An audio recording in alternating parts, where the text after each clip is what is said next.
a luz ali, ó. Samuel foi? Então tá bom. Gente, vocês estão bem? No nome de Jesus, estão abençoados? Estão na vitória? Amém. Vocês podem se assentar também, fiquem à vontade. Nós vamos adorar a Deus com os nossos dízimos e as nossas ofertas. Você vai entregar a Deus agora a sua melhor oferta.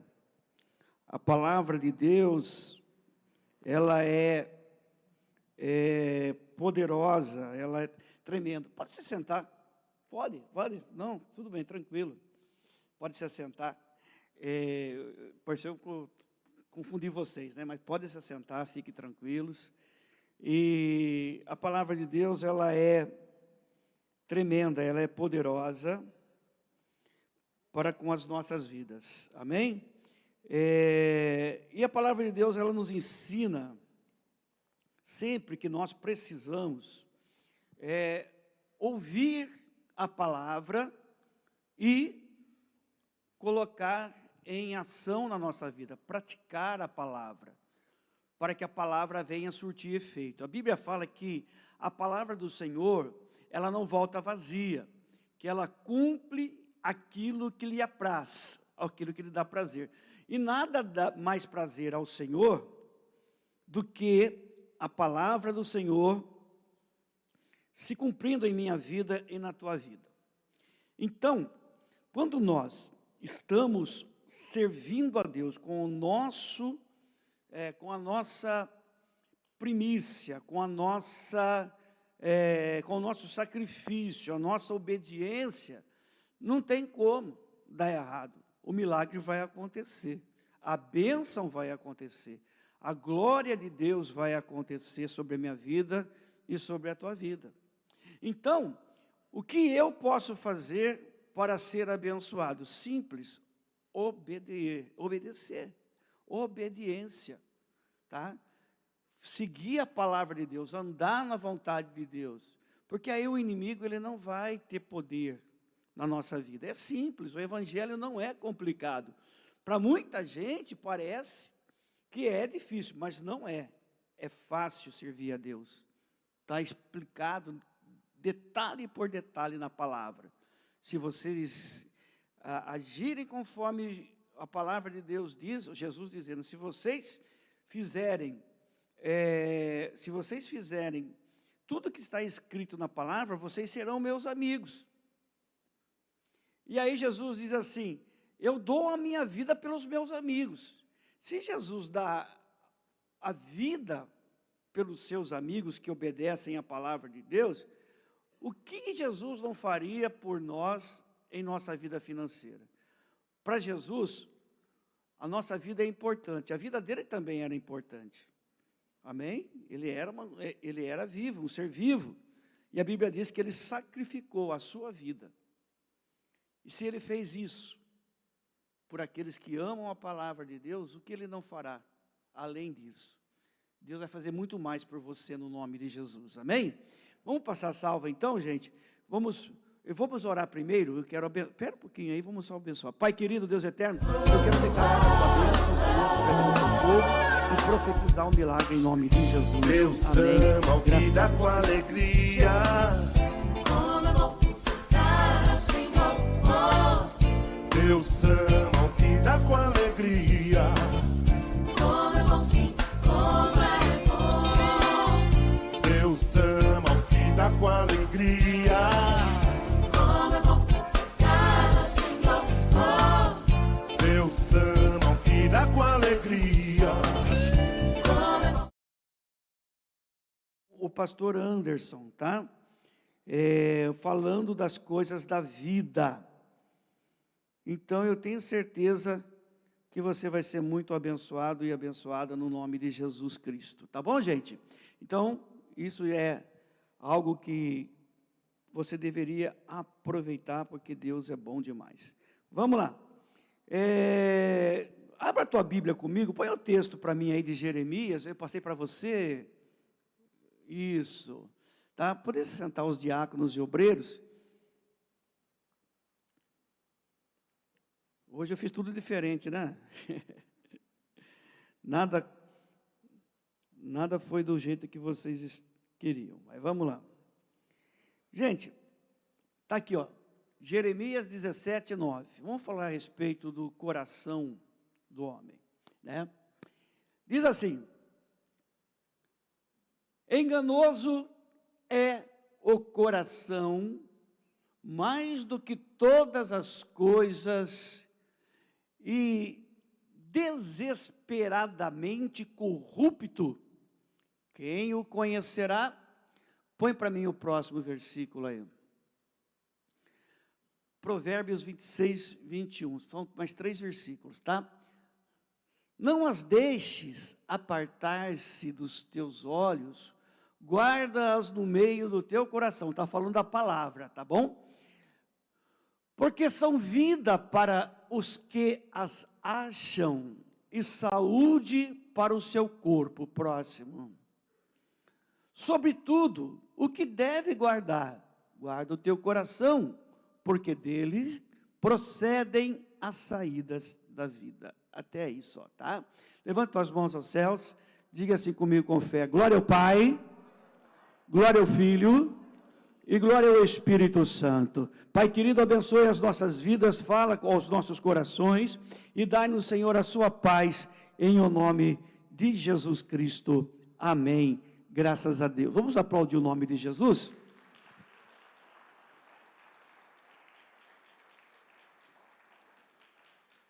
O livro do profeta Oséias, no capítulo 10, ele fala que o coração do povo estava doente. E estava doente por quê? A palavra do Senhor descreve que ele estava doente, porque eles estavam com o coração dividido.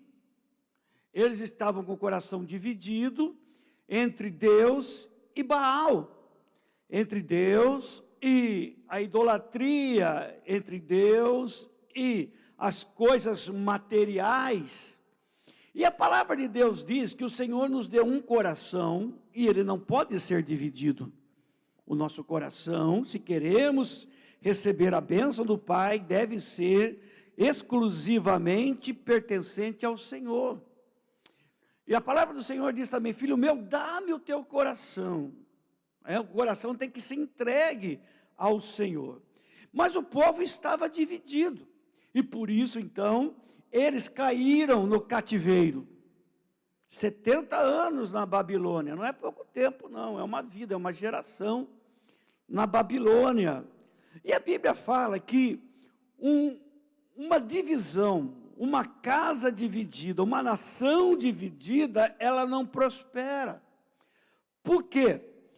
Se está dividido, o fato de estar dividido, isso enfraquece a pessoa. O coração dividido nos enfraquece, não vai prosperar. Um coração dividido entre as coisas de Deus e as coisas terrenas, ele está fraco. E se está fraco, automaticamente, ele vai estar agora na idolatria, ele vai estar vivendo um engano, uma heresia. Era isso que o povo estava vivendo, porque eles estavam misturando a sua fé judaica, israelita, com a fé dos homens da terra, aqueles que não tinham Deus. E aí, é lógico que a palavra do Senhor descreve e nos ensina que quando há essa divisão, o homem fracassa.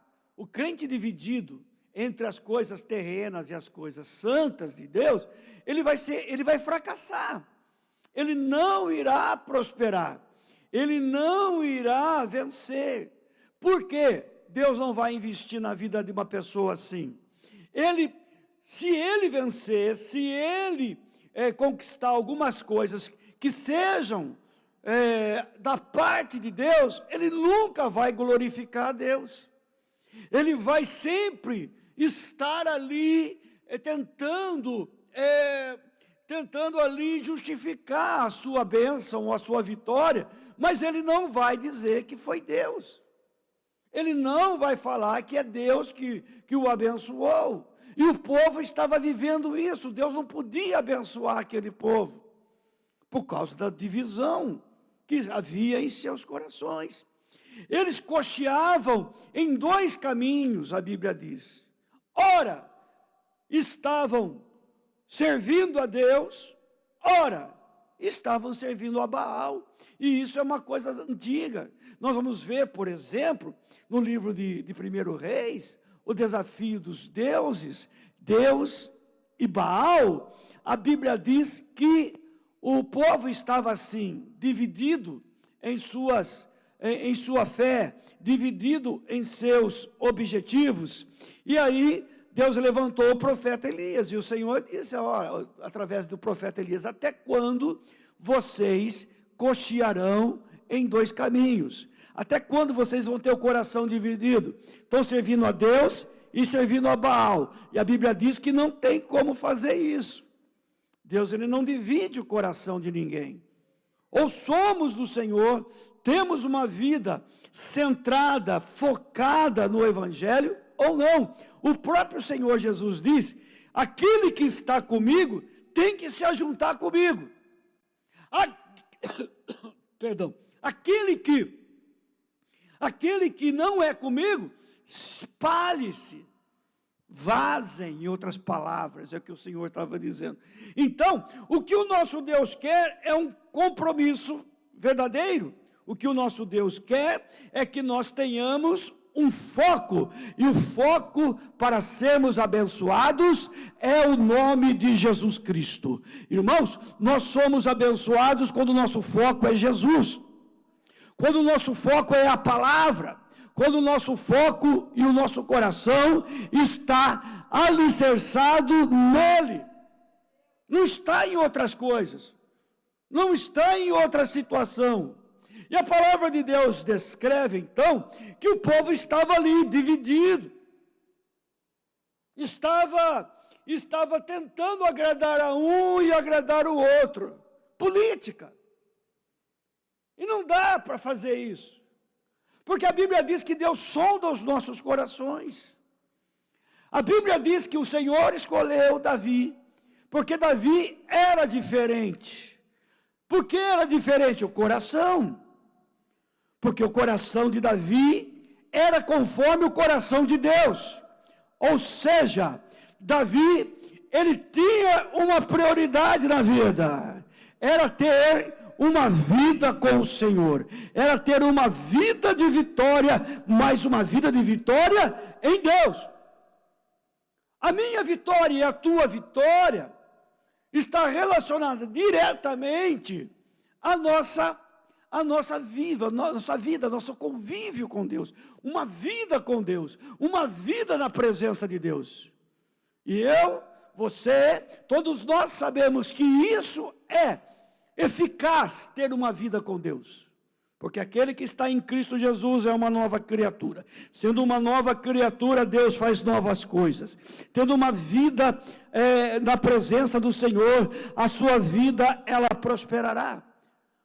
Mas como diz aqui o profeta Oséias no capítulo 10, dizendo que o coração do povo é doente. Coração doente. Amado, o coração é um grande problema. Porque muitas vezes o coração está doente e a gente nem percebe. Sim ou não? Diz que as doenças do coração são silenciosas. E o coração doente, ele afeta todo o funcionamento do corpo.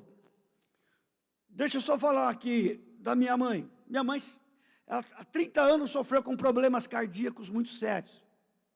Né? E uma das consequências do coração dela estar bem fragilizado, era que afetava o pulmão dela. Veja como que é. Afetava o pulmão. O pulmão do coração não trabalhava direito, o pulmão também, ele não trabalhava direito, enchia-se de líquidos, de água, e é como se estivesse morrendo afogada no seco. Também afetou os rins dela, porque o coração não funcionou direito. Quando o coração não funciona direito, quando a vida a vida do coração não está no compasso correto, no ritmo correto, todo o corpo é afetado. Assim também é a nossa vida espiritual.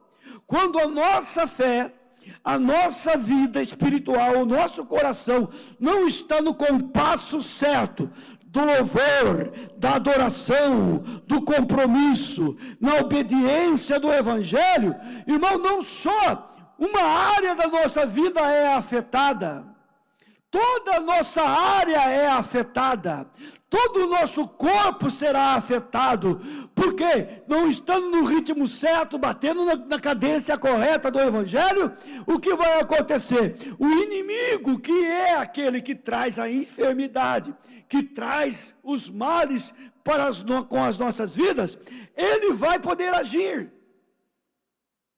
Ele vai agir porque ele vai ter a legalidade para agir. Ele vai ter a brecha para agir.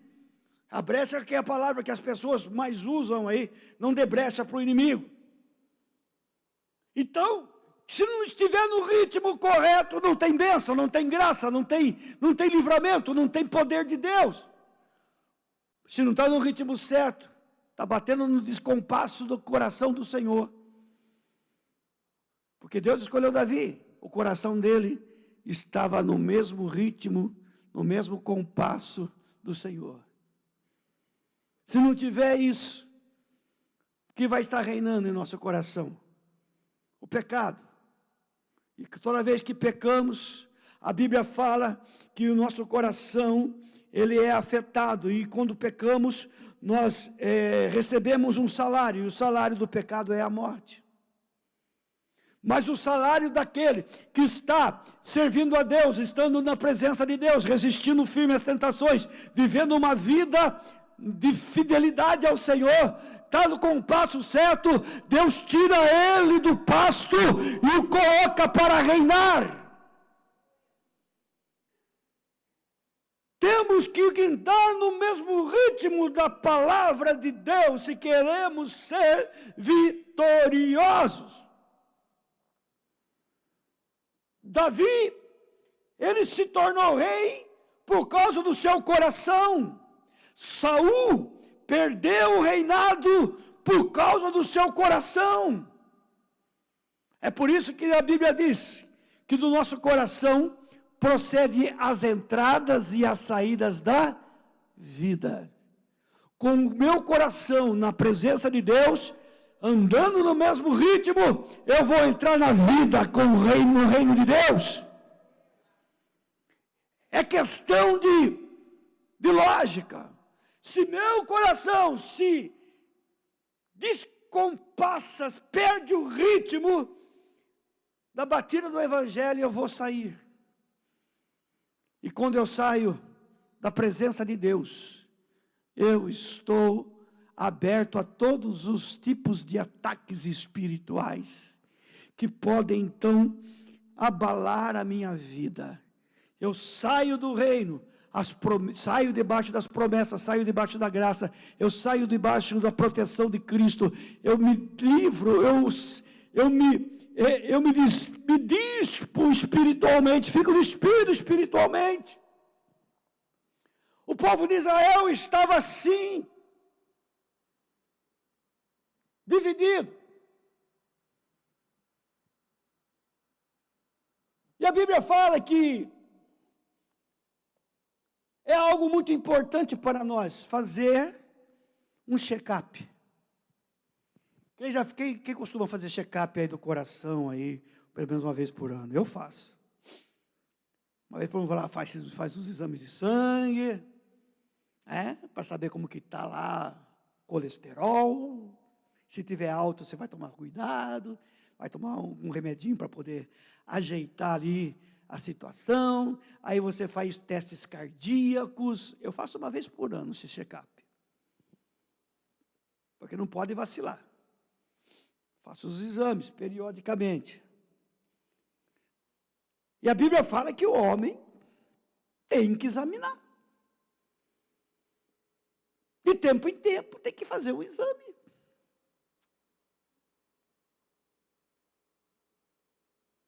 Ah, mas estou me sentindo bem. E às vezes no mundo espiritual, na nossa vida espiritual, às vezes nós estamos nos sentindo bem. Mas, se fizermos uma análise, vamos ver, não está muito bem não. Porque quer saber se a tua vida está no compasso da fé, examine a palavra, compare com você. E aí você vai ver, eu estou vivendo a fé, ou não estou vivendo a fé. E por isso, temos que tomar cuidado. Enganoso é o coração mais do que todas as coisas. Por quê? Porque ele é corrupto. E o diabo sabe disso. É por isso que somos tentados. Jesus, ele foi tentado. O diabo tentou corromper Jesus, a sua fé. Lá no deserto, Jesus estava no propósito. Quantas pessoas estão no propósito aqui de servir a Deus? Diga amém. Jesus estava no propósito. O Espírito de Deus levou Jesus a um propósito no deserto. O Espírito de Deus tirou você do mundo, tirou a mim do mundo e nos colocou num propósito. Quem pode glorificar a Deus por isso? Diga amém. Deus nos colocou em um propósito de vida, que é servi-lo de todo o nosso coração. Mas o diabo, ele quer corromper. E aonde que ele vai atacar? É nas nossas solicitudes, necessidades momentâneas. E tem gente que cede a isso. Amado, quero dizer para você, se você está passando por uma luta, por um momento de escassez, ou um momento de necessidade, não deixe seu coração se corromper. Porque o coração naturalmente do homem, ele é corrupto. Porque esse problema, essa dificuldade, essa situação é momentânea. Aguenta firme aí, mantendo o seu coração na presença de Deus, andando conforme a palavra de Deus, vivendo uma parceria com o Senhor, que o amanhã Deus proverá na tua vida. Deus quer prover. Jesus estava lá no deserto, e o diabo tentou corromper Jesus. Você não é filho de Deus? Transforma essas pedras em pães e coma. Irmão, o diabo é o mestre da ilusão. Ele quer fazer, sabe o que ele quer fazer? Você não precisa de Deus, você pode transformar uma pedra em pão. Você pode fazer muita coisa, você não precisa de Deus. Ei, você não precisa obedecer a Deus. Que bobagem, sacrificar, jejuar, orar, se privar das coisas boas dessa vida. E aí tem crente que acaba acreditando que ele é capaz de transformar pedras em pães.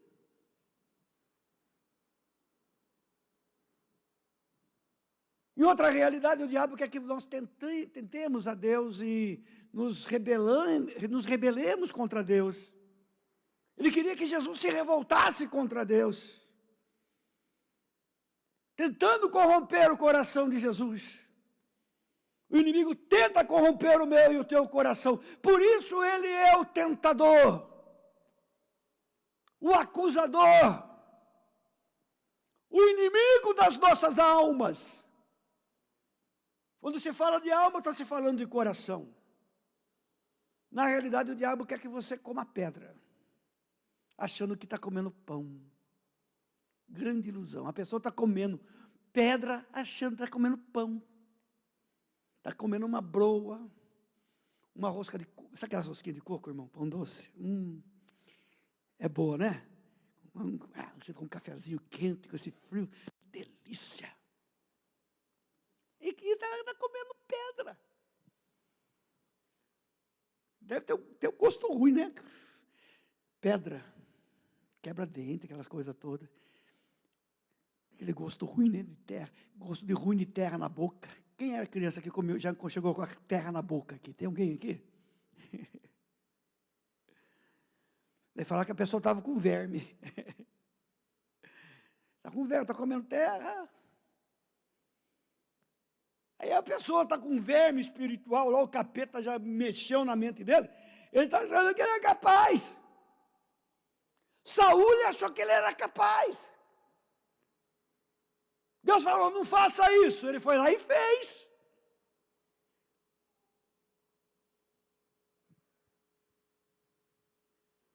A tendência nossa sempre será achar que nós podemos. Até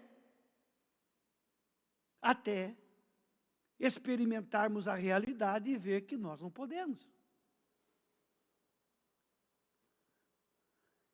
E por mais que Davi tivesse um coração, segundo o coração de Deus, a Bíblia diz que Davi, ele mesmo, Davi, em alguns momentos da sua vida, vacilou.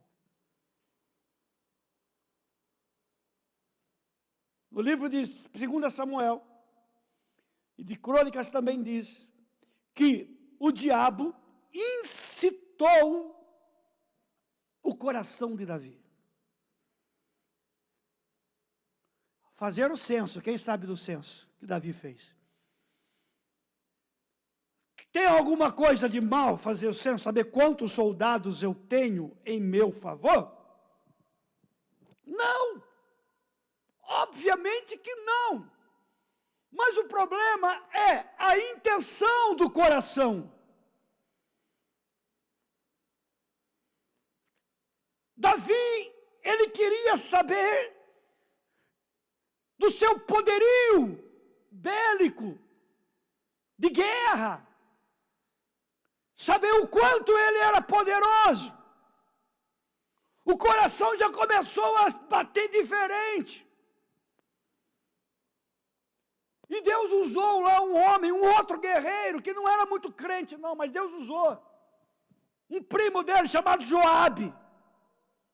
Guerreiro com ele, disse, não faça isso, porque você está pecando.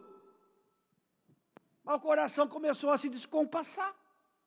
E quando o coração começa a se descompassar, já não há mais lógica espiritual na vida da pessoa. Já é apenas a lógica humana. Se conformou com o mundo, como Paulo diz em Romanos 12, 2. Não vos conforme com o mundo. Não tome a forma do mundo, não seja como o mundo. Confie em Deus. E ele foi lá e fez o censo. Deu ruim. Deu ruim, não deu bom não. Os caminhos do coração, as decisões que tomamos, pode dar bom ou pode dar ruim. Procede em todas as entradas e as saídas da vida. Deu ruim. Aí depois caiu em si. Falou, deu ruim mesmo. Deu ruim. Começou a perder soldado, morrer gente a dedéu. Aí ele falou assim, daí ele caiu em si, falou, deu ruim mesmo, Deus me perdoe. Fui eu que pequei, não foi eles, poupa a vida deles.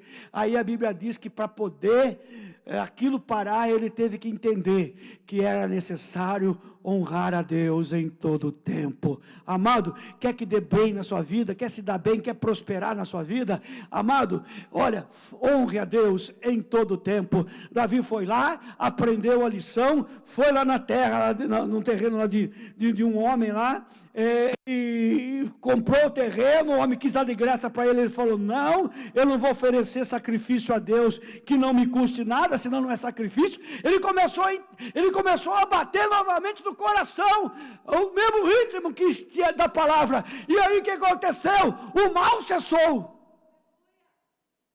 o mal parou. Quer ver uma coisa? O rei Ezequias, a Bíblia diz que o rei Ezequias Ele fez grandes coisas. O pai dele, que reinou antes dele, não foi bom. Não foi um bom rei. O pai dele manteve o templo fechado. Não tinha culto a Deus. Não tinha nada. E aí quando ele assumiu o trono com a morte do seu pai, ele era bem novo, ainda garoto. Mas o seu coração era voltado para com as coisas de Deus. O coração dele tinha sede das coisas de Deus. E a primeira coisa que ele faz foi abrir o templo e fazer com que o culto a Deus começasse. Tirou todos os utensílios que estavam guardados, colocou em todo lugar, fez o povo louvar a Deus, fez o povo adorar a Deus, fez o povo bater o coração no ritmo da adoração, e ali o povo prosperou muito. Aleluia, prosperou muito. E ele reinou por muito tempo.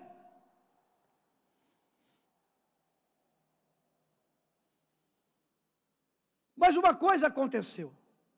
Os inimigos se levantaram contra, falando que ia destruí-lo, e o coração dele começou a vacilar. Medo, preocupação, deixou de ter confiança em Deus.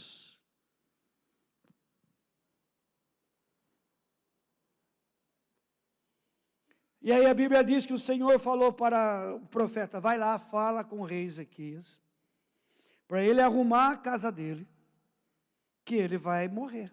Ele ficou doente, não vai sair dessa. E aí a Bíblia diz que então, o recado foi dado. O profeta Isaías foi até ele e disse: olha, o Senhor disse, conserta a tua casa, porque você vai morrer.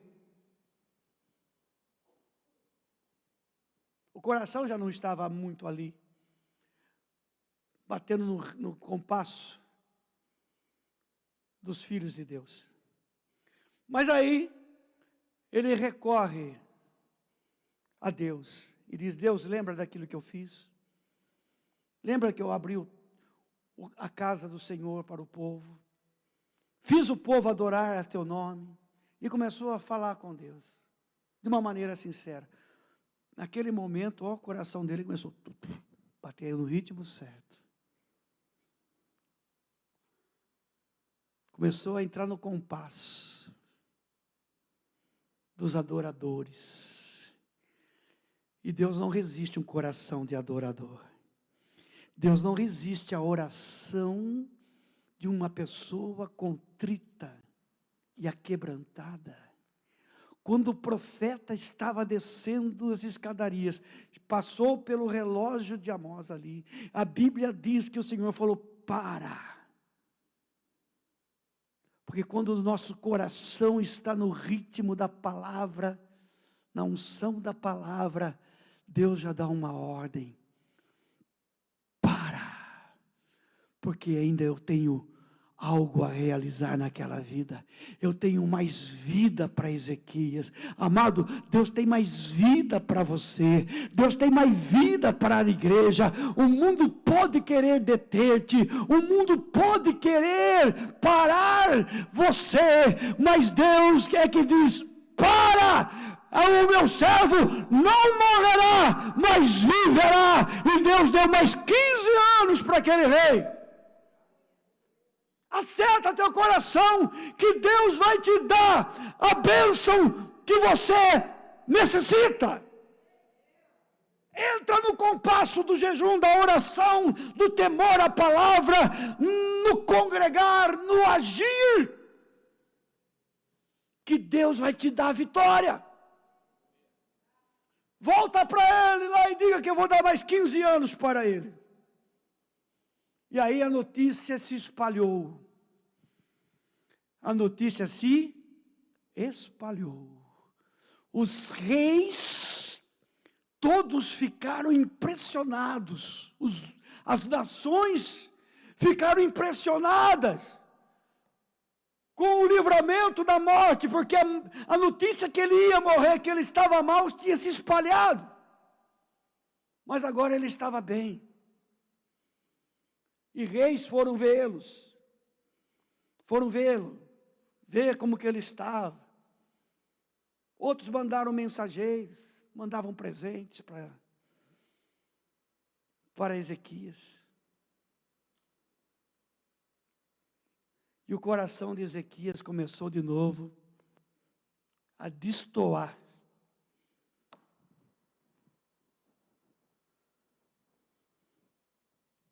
Da realidade do reino de Deus. E quando um mensageiro chegou, um da Babilônia, para vê-lo, porque estava impressionado como ele foi curado, e ele, sabe o que ele fez? Venha e veja como eu sou abençoado. Venha e veja como eu sou grande. Venha e veja como eu sou rico e tenho muitas posses, tenho um tesouro maravilhoso. Aí ele abriu então a sala do tesouro para o mensageiro inimigo. E ele desarrumou a casa. Ele não arrumou a casa. Ezequias não arrumou a casa. Porque se ele tivesse arrumado a casa verdadeiramente, ele mostraria qual era a sua verdadeira riqueza. Ele mostraria de onde vem o seu poder, de onde vinha a sua vida. O seu coração não estava em Deus, mas novamente se afastou do Senhor, e ele quis mostrar as conquistas terrenas, mas o que nós temos que mostrar para o mundo são as nossas conquistas espirituais, porque nós somos novas criaturas. Antes estávamos condenados ao inferno, agora nós temos a vida eterna em Cristo Jesus. Quando nosso coração não está na presença de Deus, nós não glorificamos a Deus, mas nós nos alegramos com as pequenas coisas que nós conquistamos. Ah, mas pastor, eu conquistei muita coisa. São pequenas. É pequeno, irmão, diante daquilo que Deus tem para nós. Ezequias não consertou a sua casa. A Bíblia diz que ele teve filhos, e o seu filho seria reinar no seu lugar. E a Bíblia diz que o seu filho foi um péssimo rei. O profeta disse, voltou lá para ele: por que você fez isso? Por que você não glorificou a Deus? Por que você não mostrou quem foi que te salvou e quem te prosperou? Por causa disso, gerações sofrerão, porque o seu coração foi mau. A sua geração sofrerá, a geração do seu filho sofrerá. E foi o que aconteceu. Foi no reinado do seu filho que o povo foi parar na Babilônia. E aí fica a questão que eu quero colocar aqui hoje. Aonde teu coração está te levando?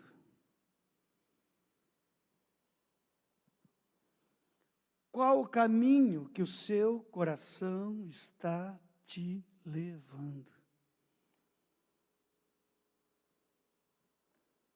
Filho meu, dá-me o teu coração.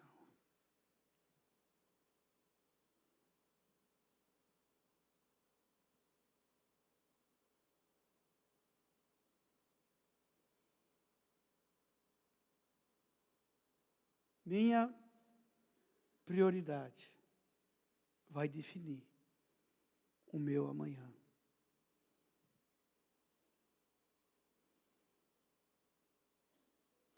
Se o nosso coração não está no ritmo da adoração, da fé e do temor a Deus, podemos até falar de Deus. Podemos até jejuar. Podemos até orar, como faziam os fariseus na época de Jesus. Falavam de Deus, às vezes se humilhavam com roupas de saco. Muitas vezes se diziam humildes, mas o coração nunca esteve, o coração deles nunca estiveram no altar de Deus. Por isso Deus os rejeitou.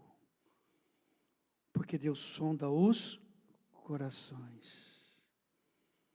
Eu não sei como está o teu coração hoje. Batalhas, crises, adversidades, decepções, a vida, o mundo, tudo. Tá? Irmão, tudo contribui para que nossa vida saia do ritmo da fé.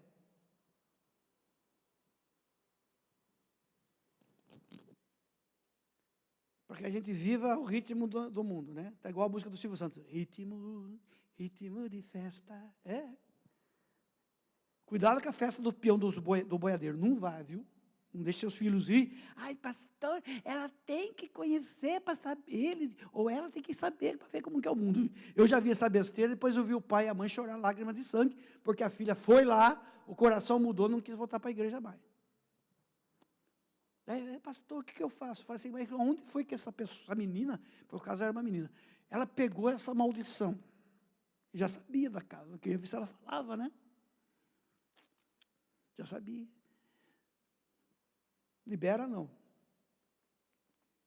Consertar a casa é isso, viu? Prega, Jesus é o caminho, a verdade e a vida, não tem outro caminho. Para mim e para você. Como está o teu coração? O que tem feito você a ficar com o coração duvidoso, cochear entre dois caminhos, bater no contratempo do coração de Deus? Lembrando que Jesus ele fez uma oração. Pai, faz-me um com eles, assim como eu sou um contigo. Irmão, somos um só com Jesus.